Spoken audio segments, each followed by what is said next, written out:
रोहित शर्मा को वनडे की कप्तानी तो सिलेक्टर्स करेंगे, सबसे बड़ा फैसला। आखिरकार वो फैसला क्या होने वाला है और कैसे अब रोहित शर्मा बन सकते हैं वनडे टीम के कप्तान और उनकी ही कप्तानी में टीम इंडिया खेल सकती है 2027 का वनडे वर्ल्ड कप। यह आपको मैं बताने वाला हूं। आप सबने लगातार सवाल पूछे कि क्या रोहित शर्मा वनडे कप्तानी कर सकते हैं, क्या रोहित शर्मा को दोबारा से कप्तानी दी जा सकती है। तो मैंने भी यह सोचा कि इसके पीछे कुछ ना कुछ तो तर्क होना ही चाहिए और सबसे बड़ी बात यह है कि ऐसा संभव होता हुआ दिख भी रहा है। उसके पीछे कई सारे लॉजिकल रीजंस हैं जिसके बारे में हम बात करेंगे। आप सबको मालूम होगा कि जब से गौतम गंभीर और अजीत अगरकर की जोड़ी भारतीय टीम के साथ जुड़ी है, तब से अप्रत्याशित चीजें होती रही हैं। चाहे वो ऑस्ट्रेलिया दौरे के बाद विराट और रोहित का टेस्ट करियर समाप्त करने का हो, चाहे हार्दिक पांड्या वनडे और टी20 के उपकप्तान रहते हुए उनके करियर को खत्म देखने के लिए करने की कोशिश की गई, बतौर कप्तान उनको हटाया गया। टी20 में सूर्य कप्तान बन गए तो वनडे के अंदर में शुभमन गिल को कप्तानी दे दी गई। टेस्ट मैचेस के अंदर में शुभमन गिल जो है वो ओपनिंग से नंबर 3 आते हैं, फिर नंबर 3 से नंबर 4 पर आते हैं।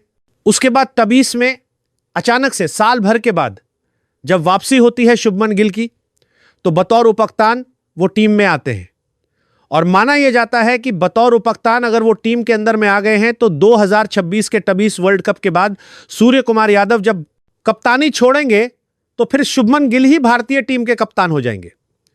और ऐसे में जो एंड स्टोरी होगी वो ये होगी कि तीनों फॉर्मेट की कप्तानी जो है वो शुभमन गिल के हिस्से में आ जाएगी। लेकिन पिछले कुछ समय से हमने ये भी देखा, जो पैटर्न चल रहा है कि अब जो सिलेक्शन की प्रक्रिया है वो थोड़ी सी अलग होती नजर आई है। जब से भारतीय टीम के चयन समिति में आरपी सिंह और प्रज्ञान ओझा की एंट्री हुई है, कुछ चीजें बदलती नजर आ रही हैं। मसलन अब वो टीम के अंदर में खिलाड़ी होगा जो परफॉर्मेंस करेगा। वैसा प्लेयर जो टीम के अंदर में रहते हुए परफॉर्मेंस नहीं करता है, उसकी छुट्टी कर दी जाएगी, चाहे वो उपकप्तान ही क्यों ना हो। और इसका ताजा उदाहरण हमें देखने को मिला है जब न्यूजीलैंड के खिलाफ में टी20 सीरीज के लिए टीम का ऐलान किया गया, जो कि वर्ल्ड कप भी खेलेगी।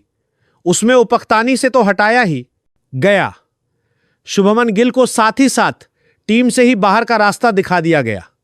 मतलब कि गौतम गंभीर और अजीत अगरकर के फैसलों में एक रूपता नजर नहीं आ रही है। क्या यह फैसला अजीत अगरकर और गंभीर का है? तो जवाब है पूर्ण रूप से नहीं, क्योंकि अगर आप देखेंगे तो इन दोनों का पैटर्न साफ रहा है किसी खिलाड़ी को प्रोजेक्ट करना, जो कि किया गया है इनके कार्यकाल में। चाहे वो हर्षित राणा को प्रोजेक्ट करने की बात हो, चाहे वो शुभमन गिल को प्रोजेक्ट करने की बात हो, चाहे किसी और प्लेयर को टीम के अंदर में जबरदस्ती जगह पे देना, और उसके अलावा जो डिर्विंग प्लेयर है उसको टीम से बाहर का रास्ता दिखाना। लेकिन कुछ चीजें जब सिलेक्शन कमेटी के अंदर में होती हैं जो कि ये साफ इशारा कर रही हैं कि आने वाले समय में हो सकता है कि आपको ये नजर आ जाए कि टीम सिलेक्शन में हुए बदलाव भी इस ओर इशारा करते हैं कि अब रोहित शर्मा ही कप्तानी करेंगे। टी20 वर्ल्ड कप और न्यूजीलैंड सीरीज के लिए टीम के ऐलान में जितेश शर्मा को बाहर किया गया और लंबे समय बाद ईशान किशन की वापसी हुई। शुभमन गिल को न सिर्फ कप्तानी से बल्कि टीम से भी बाहर कर दिया गया, जबकि संजू सैमसन को अचानक फिक्स ओपनर बना दिया गया। साथ ही रिंकू सिंह की भी टीम में वापसी हुई और ईशान किशन बैकअप ओपनर के तौर पर नजर आ सकते हैं।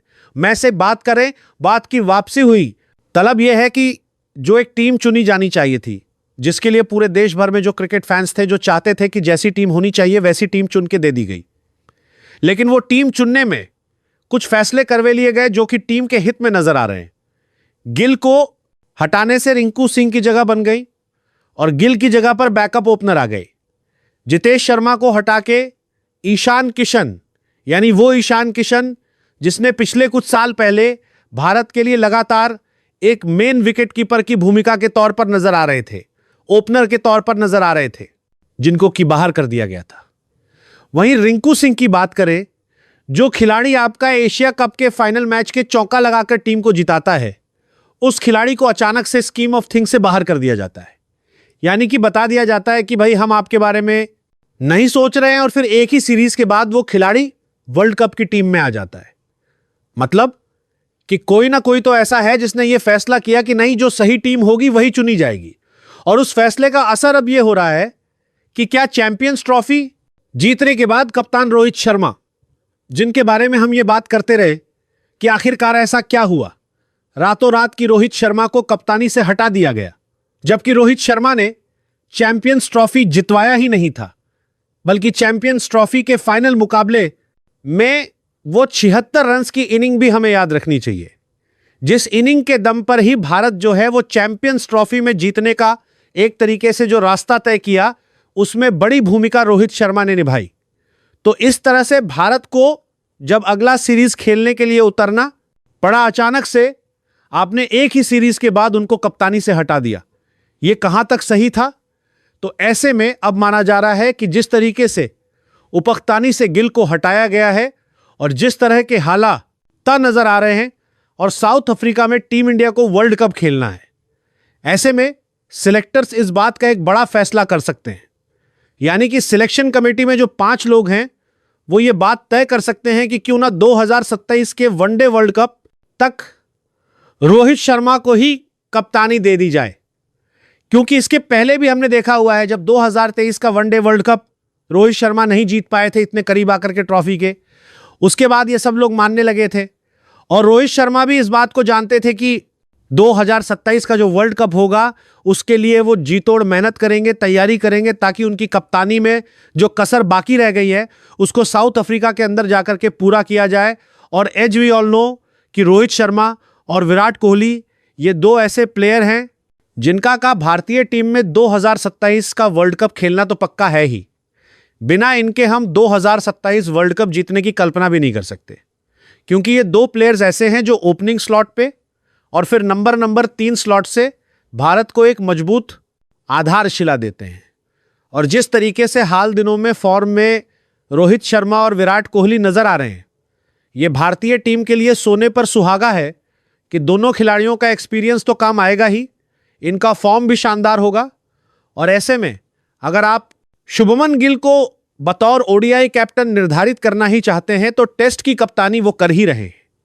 वनडे की कप्तानी जो है उसमें अगर रोहित शर्मा रहेंगे उनके छत्र छाया में, गिल को कप्तान बना करके आप और कुछ सिखा सकते हो, गिल को आप मोटिवेट कर सकते हो कि आप वनडे के अंदर में भी बेहतरीन नक्श खेलना शुरू करिए और बड़े मैचेस के अंदर में रन बनाने की जो कला है उसको भी सीखिए। क्योंकि वनडे मैचेस में रन तो खूब बनाते हैं शुभमन गिल, लेकिन जब भी बड़े मैचेस आते हैं, नॉकआउट्स के मैचेस आते हैं, ऐसे मैचेस जहां पर क्या बटरल सीरीज में भी जहां निर्णय निर्भर करता है सीरीज का उस मैचेस के, उन मैचेस के अंदर में शुभमन गिल परफॉर्मेंस बिल्कुल डाउन हो जाता है।